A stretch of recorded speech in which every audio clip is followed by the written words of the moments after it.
Hi friends, ఈరోజు మా terrace గార్డెన్లో గోంగూర చూడండి ఎంత ఫ్రెష్గా ఉందో. ఈ మధ్య వర్షాలు కూడా పడ్డాయి, చాలా ఫ్రెష్గా ఉంది. ఇవి మనం ఏంటంటే ఒక 5-6 కుండీలో వేసుకుంటే మనకి ఎప్పటికప్పుడు ఇది అవుతుంది. జస్ట్ ఆకులు కట్ చేస్తే చాలు మళ్ళీ అవుతుంది అనమాట. గోంగూర ప్రయోజనాలు ఆల్రెడీ నేను ఒక వీడియో చేసి చెప్పాను మీకు.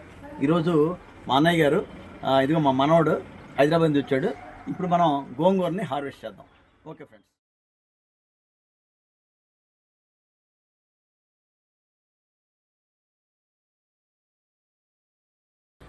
చాలా ఫ్రెష్ గోంగూర మన మిద్దె తోటలో 100% ఆర్గానిక్.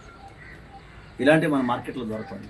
మనం ఇలా మిద్దె తోటలో లేకపోతే పెరటి తోటలో ఇలాంటివి వేసుకుంటే వారానికి 2 times or 3 times మనం ఇలాంటివి తీసుకుంటే మంచి ఆరోగ్యం, ఆనందం. వీడియో కనుక నచ్చితే లైక్ చేయండి, షేర్ చేయండి, సబ్స్క్రైబ్ చేయండి.